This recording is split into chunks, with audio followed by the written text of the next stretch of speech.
अस्सलाम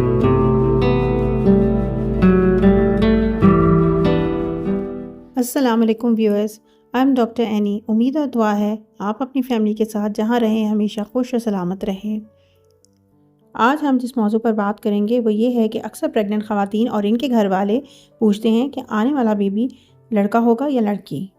क्योंकि शुरू के महीनों में ये बात मेडिकली पता करना मुमकिन नहीं होता, इसलिए लोग पुरानी बातों और रवायत पर यकीन कर लेते हैं। सबसे पहले ये समझ लें कि बेबी की जिन्स जानने का सबसे सही और यकीनी तरीका सिर्फ अल्ट्रासाउंड या खून का टेस्ट है। बाकी सब बातें सिर्फ अंदाजे हैं।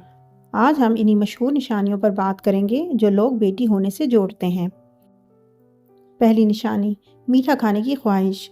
अगर प्रेग्नेंट फीमेल को बार बार चॉकलेट, आइसक्रीम या कोई मीठी चीज़ खाने का दिल करे तो कहा जाता है कि बेटी होगी। कुछ लोग ये भी कहते हैं कि अगर मीठा ज़्यादा पसंद आने लगे और नमकीन कम अच्छा लगे तो ये बेटी की निशानी है। दूसरी निशानी, मूड में बार बार तब्दीली। कुछ ख़वातीन प्रेगनेंसी में बहुत ज़्यादा हसास हो जाती हैं, कभी खुशी, कभी उदासी, कभी गुस्सा। लोग इसे बेटी की निशानी कहते हैं और कहते हैं कि बेटी आने से माँ ज़्यादा जज्बाती हो जाती है। हालांकि हकीकत ये है कि सब हार्मोन तब्दीलियों की वजह से होता है। तीसरी निशानी, चेहरे और जिल्द की हालत। ये भी एक मशहूर बात है कि अगर प्रेग्नेंट ख़वातीन के चेहरे पर दाने निकल आएँ या जिल्द बेरौनक होने लगे तो कहा जाता है कि बेटी माँ की खूबसूरती चुरा लेती है। दूसरी तरफ अगर चेहरे पर निखार आ जाए तो कुछ लोग इसे भी बेटी से जोड़ते हैं। यानी एक ही बात के दो अलग अलग अंदाजे, लेकिन दोनों का ताल्लुक बेटी से जोड़ा जाता है। चौथी निशानी, मॉर्निंग सिकनेस। अगर प्रेग्नेंट खातून को शुरू से ही ज़्यादा मतली और कैं हो तो लोग कहते हैं कि ये बेटी की निशानी है। ख़ास तौर पर अगर मतली बहुत ज़्यादा हो और पहले 3 महीने मुश्किल से गुजरें तो अक्सर ख़वातीन के घर वाले ये कहते हैं कि ये बेटी होगी। पांचवी निशानी, बच्चे के दिल की धड़कन। कुछ लोग समझते हैं कि अगर बच्चे की दिल की धड़कन तेज़ हो यानी 140 से ज़्यादा हो तो बेटी होगी, लेकिन याद रहे कि ये बात मेडिकली प्रूवन नहीं है। बच्चे की दिल की धड़कन हर बच्चे में मुख्तलिफ हो सकती है। छठी निशानी, बेली पोजीशन। ये सबसे ज़्यादा मशहूर निशानी है। अगर बेली ऊपर की तरफ हो तो कहा जाता है कि बेटी है और अगर नीचे की तरफ हो तो कहा जाता है कि बेटा है। ये भी एक पुरानी रिवायत है।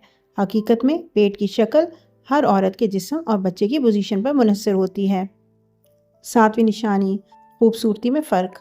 जैसा कि पहले बताया गया है, एक आम बात है कि बेटियां माँ की खूबसूरती चुरा लेती हैं, यानी बाल बेरौनक हो जाते हैं, जिल्द ख़राब हो जाती है। कुछ लोग तो ये भी कहते हैं कि अगर बाल ज़्यादा गिरने लगें तो बेटी है। अब ये सब निशानियाँ सुनने में दिलचस्प लगती हैं, लेकिन असल में ये सब अंदाजे हैं। याद रखें, बेबी की जिन्स का ताल्लुक सिर्फ़ और सिर्फ अल्लाह ताला के हुक्म और क्रोमोसोम से है। ना ये खाने से तय होता है, ना मतली से और ना बेली की पोजीशन से। यकीन से जानने के लिए सिर्फ इसके 2 ही तरीके हैं। एक 18 हफ्ते के बाद का अल्ट्रासाउंड यानी एनोमली स्कैन या खून के टेस्ट जैसे NIPT। ये दोनों तरीके सही और काबिल एतमाद हैं। आखिर में सबसे अहम बात यह है कि बच्चा लड़का हो या लड़की, असल खुशी और सुकून इसी में है कि माँ और बच्चा दोनों सेहतमंद हों। ये सब निशानियाँ सिर्फ मनगढ़ंत हैं, इन पर ज़्यादा यकीन ना करें। अगर आपको वीडियो पसंद आई है तो लाइक, शेयर और सब्सक्राइब ज़रूर करें।